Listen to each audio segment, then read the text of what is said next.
Dira ya jioni.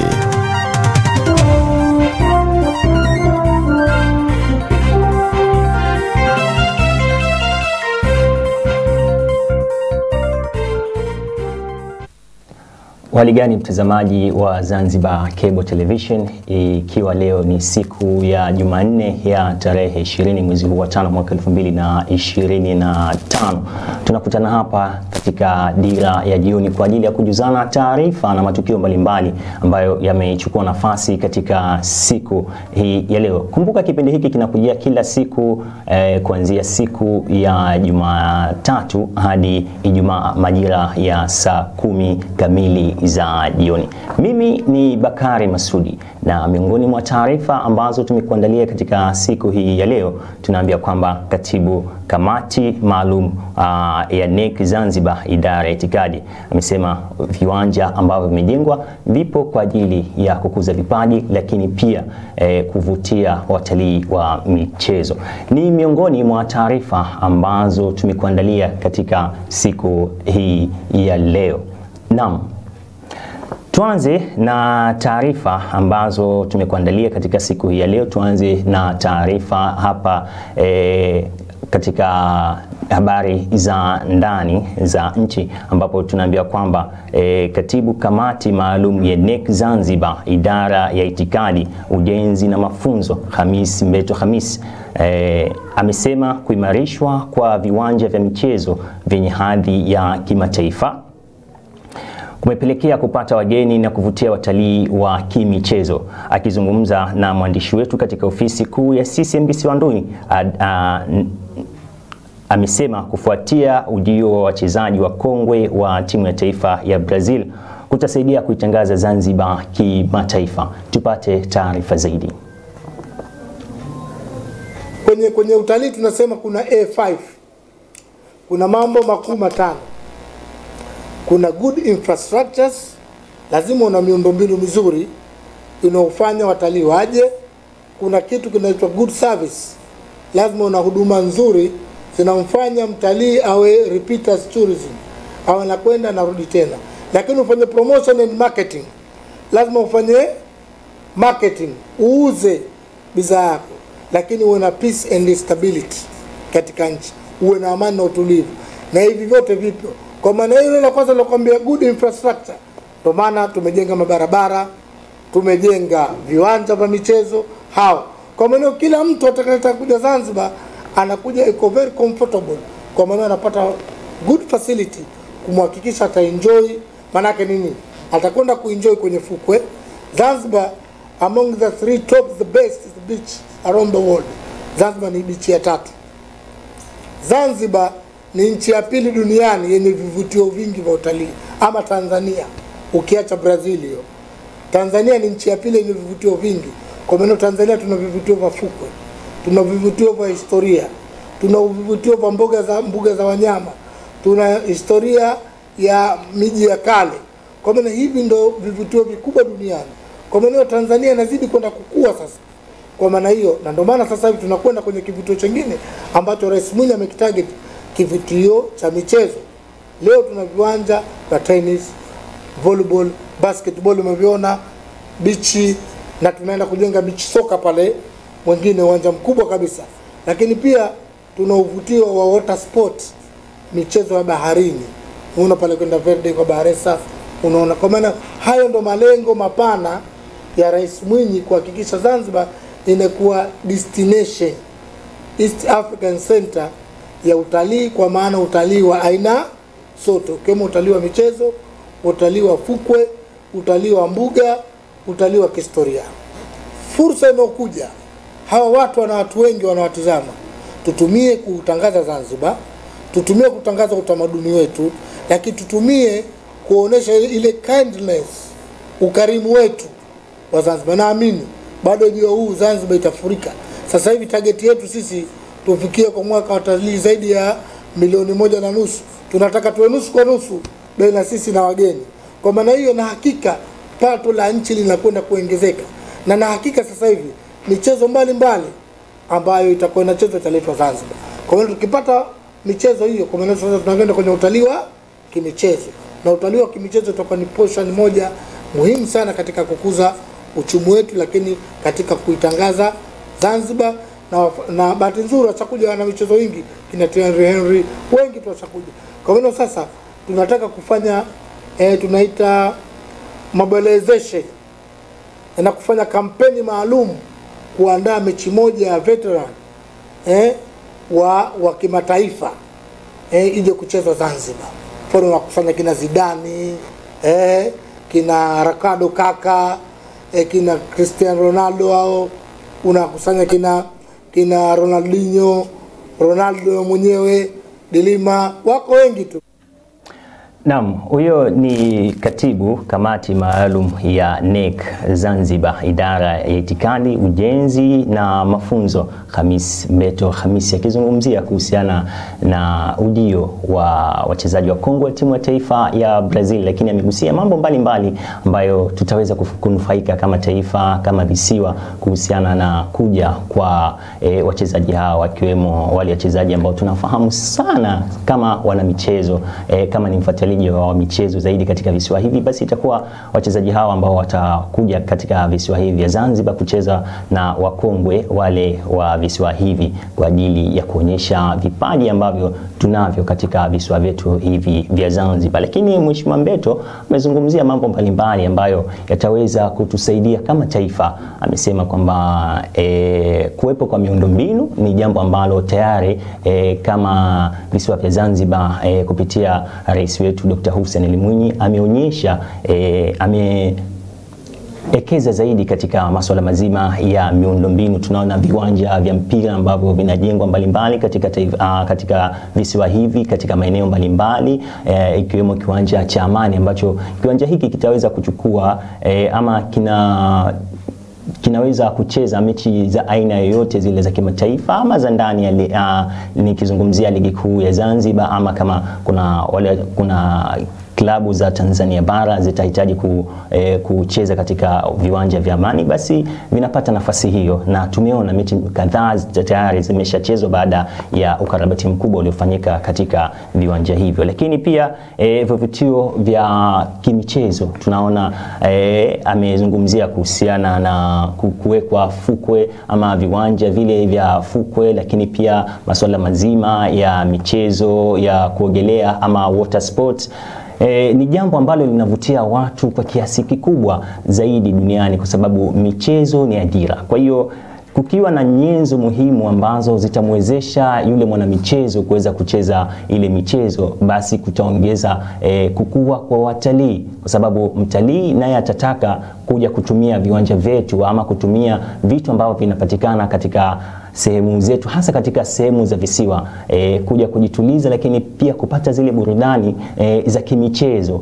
Kuna watalii ambao wanatembelea mahoteli makubwa, sehemu za kihistoria, lakini kuna watalii ambao wanahitaji kupata maeneo ya kimichezo ili kufurahi. Kwa mfano, kuangalia ligi kuu, kuangalia vijana wakifanya mambo mbalimbali ya kiubunifu ambayo kwao hawawezi kuyapata. Kwa hiyo kupitia swala zima la miundombinu ambalo tayari serikali ya Zanzibar imeonyesha juhudi kubwa huko katika kutekeleza, katika kuimarisha pia miundombinu ama katika kuhakikisha kwa miundombinu ya kimichezo inapatikana na inatumika vile inavyopaswa kwa wananchi wote. Kwa hiyo tutegemee mambo makubwa, lakini pia sisi ambao tutapokea wageni, hususan sisi wa Zanzibari, tujitahidi kuonyesha ule tunasema ukarimu wetu, kwa sababu Wazanzibari tulio wengi ama Wazanzibari wote wanasifika kwa ukarimu ambao tuko nao. Kwa hiyo wageni watakapowasili katika visiwa vyetu, tuhakikishe kwamba ukarimu unakuwa wa hali ya juu na unakuwa ni ukarimu ama zile sifa ambazo tunasifiwa Wazanzibari zinaondoka ili kwenda kutangaza, kwa sababu atakapokuja Ronaldinho pamoja na Ronaldo Dilima katika visiwa hivi vya Zanzibar, wale ni watu mashuhuri katika nchi zao, wanawafuasi wengi sana katika mitandao ya kijamii, wanawafuatilia. Atakapopiga picha katika uwanja wa Amani ama akipiga picha yuko Forodhani, ni jambo kubwa kwa watu wengi. Watataka kujua hiyo picha amepiga katika maeneo gani na katika sehemu gani ama katika nchi gani. Kwa hiyo akifuatilia yule mfuasi wake wa mitandao ya kijamii akijua huyu alikwenda katika visiwa vya Zanzibar na kwa ajili ya tukio fulani, naye atapata shauku ya kutaka kuja kwa ajili ya kutaka kujua zaidi ama kwa ajili ya kutaka kufanya utalii zaidi. Na Mheshimiwa Mbeto amegusia kwamba watalii tunataka tuwe sawa sawa na watalii ambao wataingia Zanzibar. Tuwe sawa, watalii ndio kipato ama ndio tegemeo kubwa la kipato hasa katika nchi za visiwa. Kwa hiyo tukiwa na idadi kubwa ya watalii ambao hawatotegemea tu katika masuala mazima ya kuja kuangalia historia ama kuangalia vitu vingine ambavyo vinapatikana Zanzibar, bali wanaangalia pia wanakuja kufanya utalii wa kimichezo. Tukiwa na viwanja ambavyo tayari vimekuwa na miundombinu ya kimataifa, tutashuhudia hata nchi za jirani, kwa mfano Kenya, zikiwa na makongamano ama zikiwa na mambo mbalimbali ya kimichezo ya kimataifa, watataka kuja kutumia rasilimali zetu ambazo tayari sisi tumeziwekeza katika nchi yetu ili kuweza kupata ule muamko wa michezo yao kuwa vizuri zaidi. Naam, hitimishe kama hivyo katika taarifa hiyo ya katibu kamati maalum ya NEC Zanzibar, idara ya itikadi, ujenzi na mafunzo ya kutoka kwake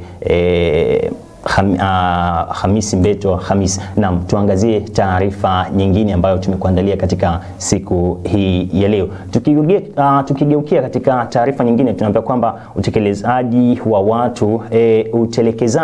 wa watu wenye ulemavu ni changamoto kubwa inayojitokeza katika jamii, hali inayochangia kukosa mahitaji yao muhimu ya maisha na kusababisha ugumu wa maisha na kuwepo kwa changamoto za msongo wa mawazo.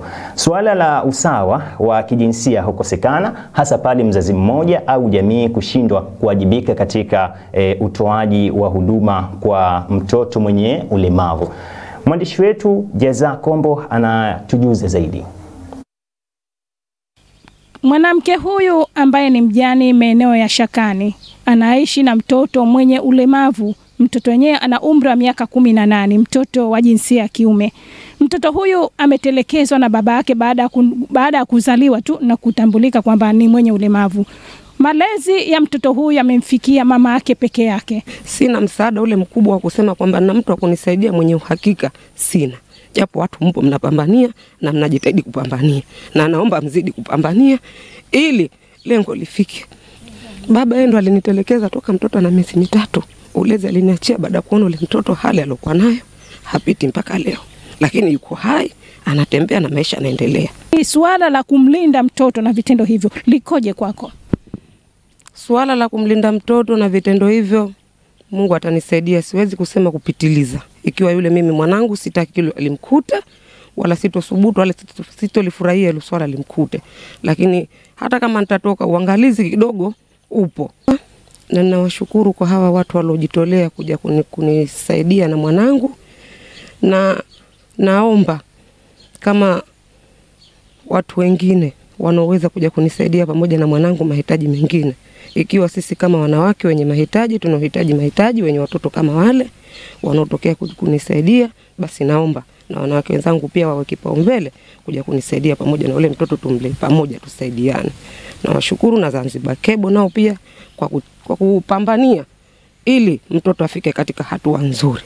Pamoja na hali ngumu anaoishi, lakini pia makazi yake ndo haya. Ukuta huu umeinama, ukuta huu wakati wowote unaanguka, na humo ndani ndimo anamolala huyo kijana pamoja na mama yake. Ni kijana ambaye hawezi kunyenyuka, hawezi kutembea, ni mgonjwa wa ulemavu wa viungo, ni mgonjwa wa ulemavu wa kutokuzungumza. Waislamu, nyumba anayokaa hali yake ni hii, tena maeneo yenyewe ambayo ameazimwa. Kula yake anasema mlo wake ni kwa siku ana uhakika, mlo wake kwa siku ana uhakika mlo mmoja na wala hashibi.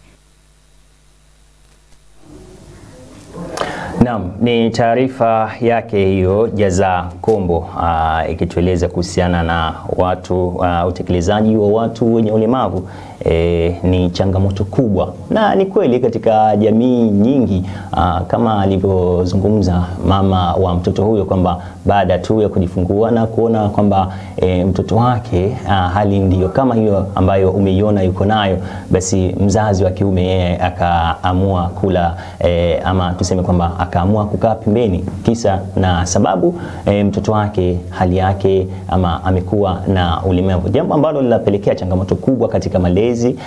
Tunafahamu mtoto anapozaliwa akiwa na upande mmoja ndio ambao unamlea, malezi yake yatakuwaje ukiachilia mbali hana ulemavu. Je, akiwa na ulemavu changamoto hizi anakutana nazo mama pamoja na mtoto. Fikiria swala hili linakuwa na uzito kiasi gani?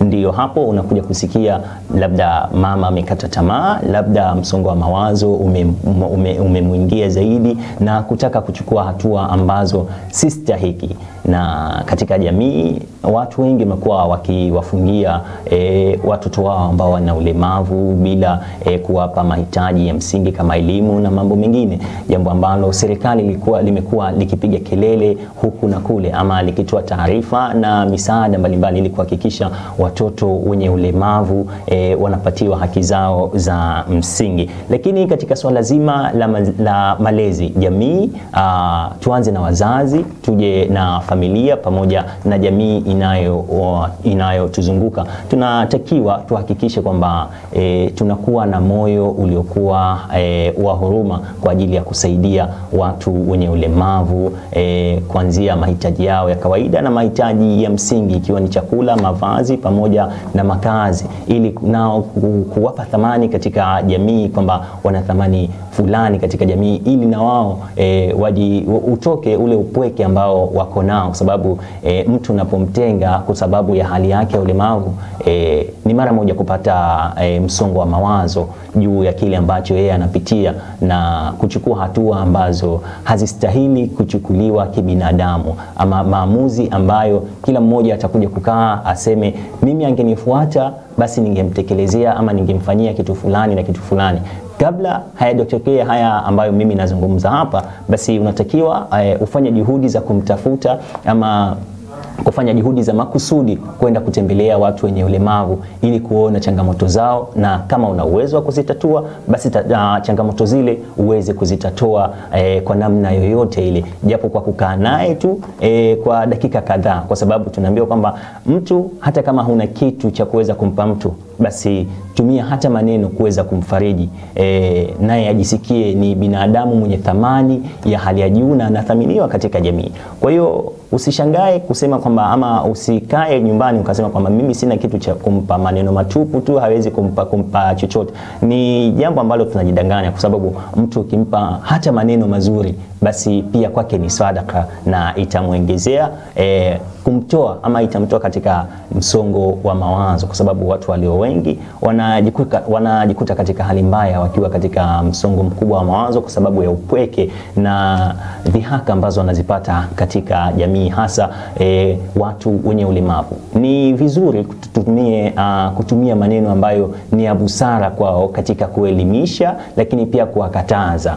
Kuna lugha ambazo tunazitumia kwa watu wenye ulemavu si nzuri kuwaambia, jambo ambalo utamwona kwamba umemwambia, lakini yeye ndani ya moyo wake basi inaumia ugumu, inampa uzito na inamfikirisha zaidi ajilaumu kwa nini yeye kazaliwa vile, labda kapata changamoto ile au vinginevyo vingi ambavyo vitampelekea yeye kutoka katika hali ya kawaida ya kufikiria kwenda katika hali nyingine. Kwa hiyo ni jukumu letu kuweza kuwasaidia hawa watu wenye ulemavu, hasa kwa wazazi, walezi, kwa sababu hakuna ambaye anayetarajia kupata mtoto mwenye ulemavu ama yeye mwenyewe anataka kuwa mlemavu.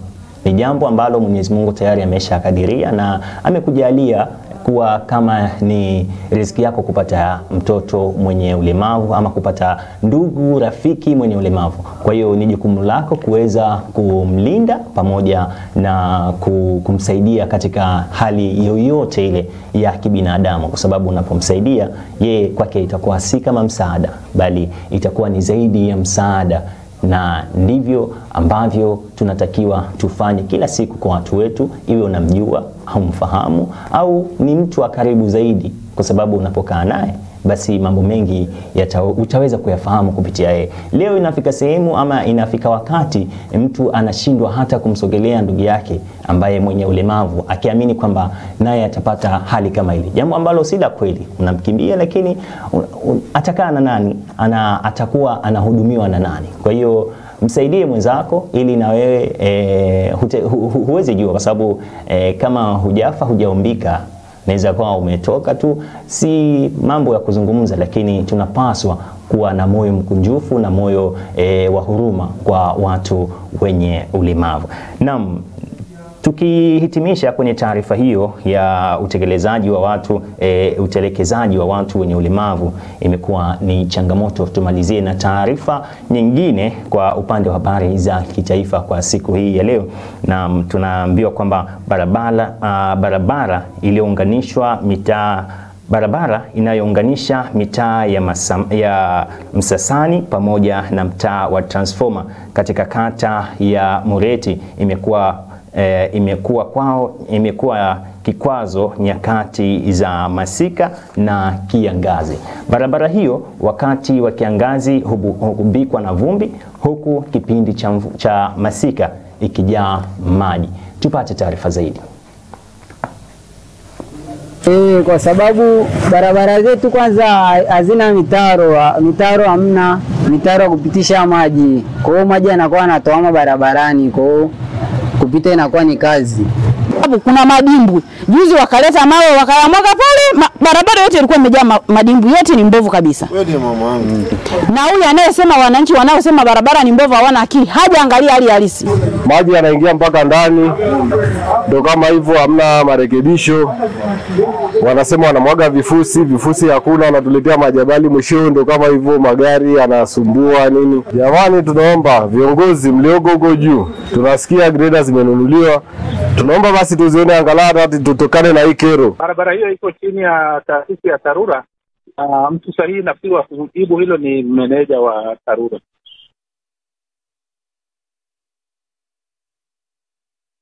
Wiki iliyopita ilikaa Murieti nafikiri kwa siku 3. Sasa hiyo ni jukumu la diwani kuangalia vipaumbele kwenye barabara zake zinakuwa pinge mheshimiwa Francis Vincent angeweza kuwapa jibu, lakini wiki iliyopita nakumbuka grader ilikuwa huko.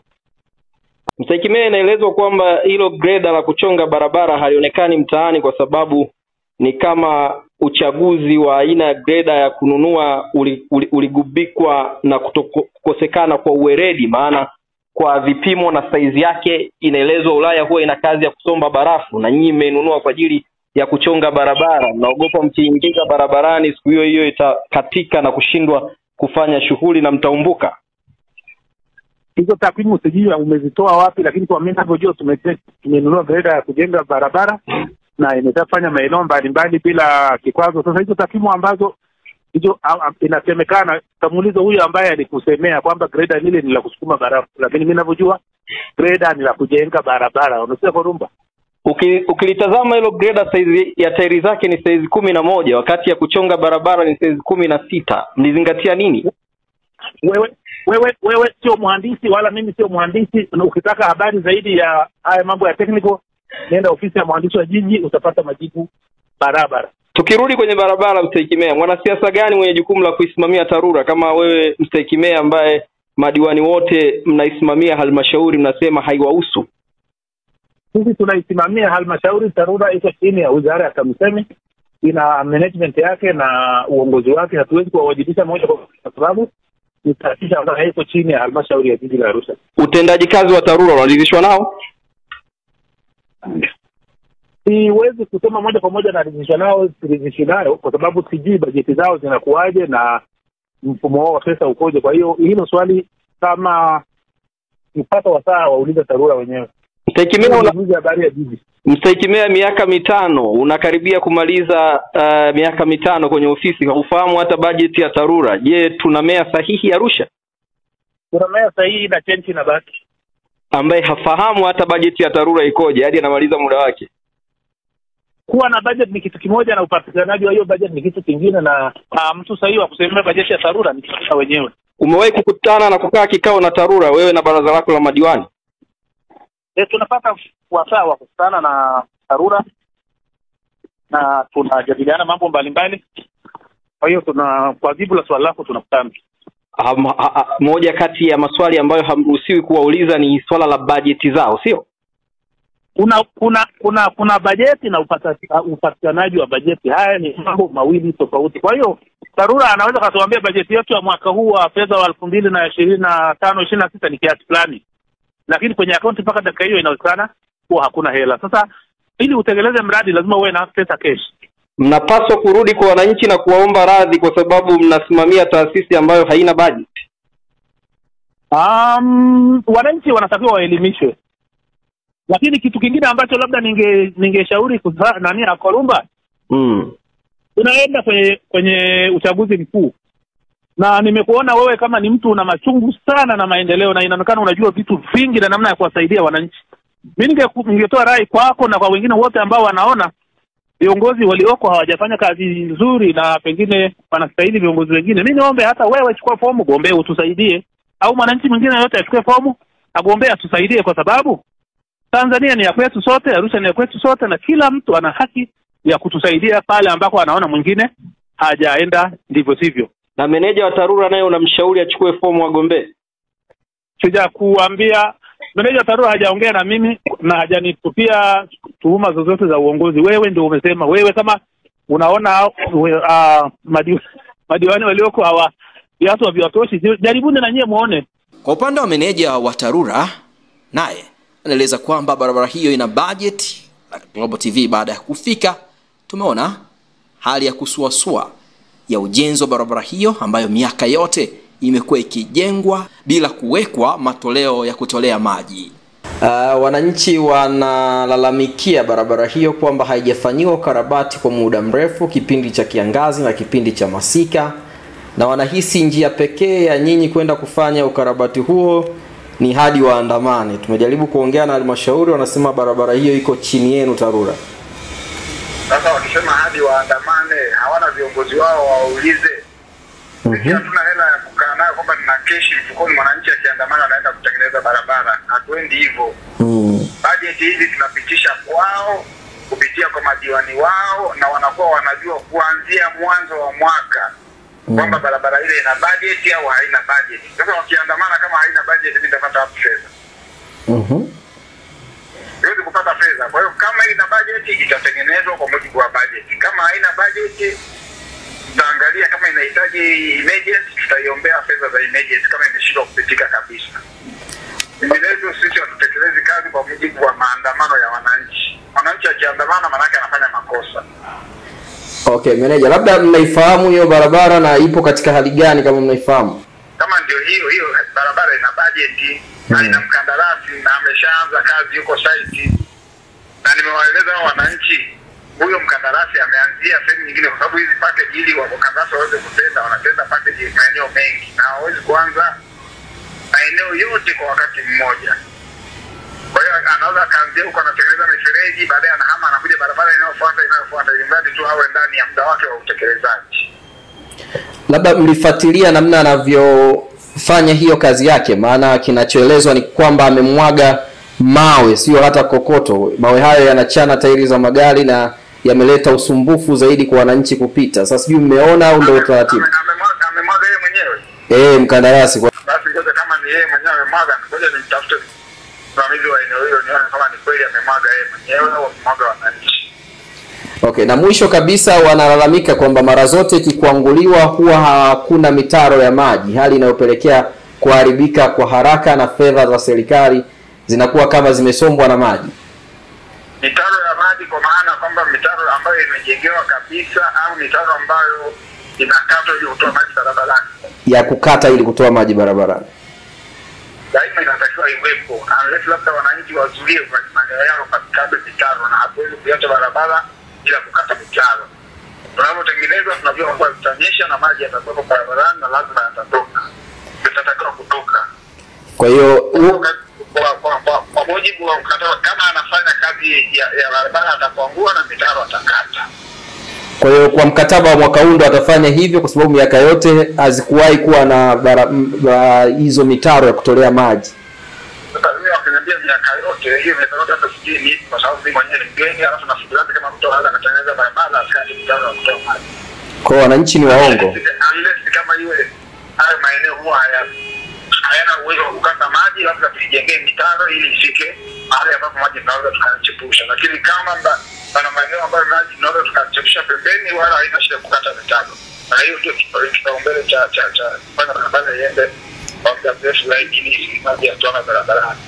Okay, mwisho kabisa meneja, kama rekodi hizi zipo karibu na wewe, mkandarasi anatakiwa kukamilisha mradi huo hadi wakati gani? Kwa sasa hivi kwa sababu hizo rekodi sinazo, lakini kabla ya tarehe 30 mwezi wa 6 anatakiwa akamilishe kazi hiyo. Nikushukuru sana meneja. Karibu. Habari hii inatokea jijini Arusha, inahusiana na hoteli ya kimataifa Parrot Hotel. Naam, ni taarifa hiyo kutoka mkoani Arusha, ambapo taarifa hiyo inatukamilishia katika upande wa habari za kitaifa. Na sasa tuangalie taarifa za kimataifa, ambapo tunaambiwa waziri mkuu wa Israel Benjamin Netanyahu amewashutumu viongozi wa Uingereza, Ufaransa na Canada kwa kuwapa Hamas zawadi kubwa baada ya kutoa wito wa kusitishwa kwa operesheni mbaya za kijeshi Gaza. Waziri mkuu wa Uingereza Keir Starmer, rais wa Ufaransa Emmanuel Macron na waziri mkuu wa Canada Mark Carney walikosoa serikali ya Israel kutokana na kuongezeka kwa mashambulizi ya kijeshi Gaza, wakionya kuchukua hatua kali ikiwa Netanyahu hatobadilisha mkondo wake. Katika taarifa yao ya pamoja, viongozi hao walisema iwapo Israel haitositisha mashambulizi mapya ya kijeshi na kuondoa vikwazo vyake vya misaada ya kiutu, watachukua hatua madhubuti zaidi. Viongozi hao pia wameitaka Hamas kuachia huru mateka inayowashikilia tangu wakati wa shambulizi la Oktoba 7 mwaka 2023. Naam, ni taarifa hiyo kutoka ni taarifa hiyo ya kimataifa ambayo imehitimisha kwa taarifa zetu ambazo tumekuandalia kwa kuichambua tu kidogo juu ya taarifa hii, ama tukitoa taarifa zile ambazo matukio ambayo yanaendelea kule katika ukanda wa Gaza, ambapo taifa la Israel limesitisha misaada kuweza kufika katika ukanda wa Gaza kwa raia wa Kipalestina, ambapo mataifa kama Uingereza, Canada pamoja na Ufaransa yamekuwa yakipinga vikali hatua hiyo ya Israel katika kuzuia ama kuhakikisha kwamba misaada inawafikia Wapalestina walio wengi ambao wanahitaji kupata misaada ya dharura, hasa vyakula pamoja na matibabu. Na taarifa hiyo inatukamilishia katika upande wa habari za kitaifa na kimataifa kwa siku hii ya leo. Na mimi niseme sina la ziada, langu jina ni Bakari Masudi. Tukutane kesho panapo majaliwa. Asante sana.